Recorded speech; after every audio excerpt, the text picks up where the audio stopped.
Well, if you wince when you look at your monthly credit card bill, you might not believe what the U.S. government has racked up. Yeah, the national debt now tops more than $34 trillion. That is a new record that is difficult to comprehend, and it shows no signs of slowing down. So how did the U.S. debt get so high? Good question.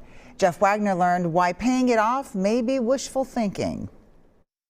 The U.S. debt is one of the rare times we have a chance to use the word trillion in a sentence without exaggerating.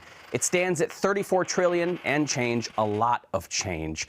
Elon Musk, the world's richest person, is worth $241.3 billion. You'd need 140 of him at least to equal the U.S. debt. So the first thing is about a quarter to a third of it doesn't count. It's Christopher Phelan is an economics professor. debt that's held by another part of the government. So it would be like the wife owing the husband money. It doesn't affect the household. But the rest of it is still a huge number. To me, the number is somewhat arbitrary because the debt will always accumulate as the debt ceiling continues to rise. How did the U.S. accrue such a high debt? Right now, the federal government is spending 1.5 times as much as it's taking in.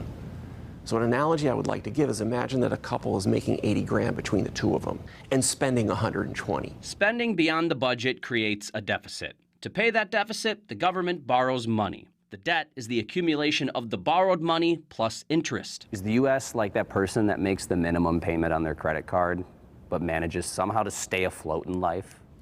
The U.S. is like somebody who makes less than the minimum payment on their credit card. The U.S. was literally built on debt. It was $75 million in the red after the Revolutionary War, thanks to loans from investors in countries like France. The Civil War and World War II led to huge spikes. Most recently, the COVID-19 pandemic marked another jump as the government spent significantly more than it took in to keep the country running. Who do we owe that money to? Mostly ourselves. A lot of pension funds own government debt.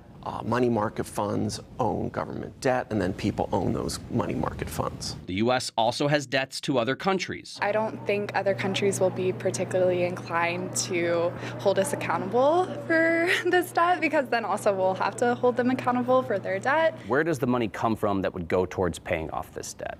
Comes from basically income taxpayers. No way to get around it. That means raising taxes, cutting spending, or both. Jeff Wagner, The problem is way bigger than if we just cut foreign aid. WCCO News. If you have a good question for Jeff, you can email him by clicking Contact Us right on WCCO.com.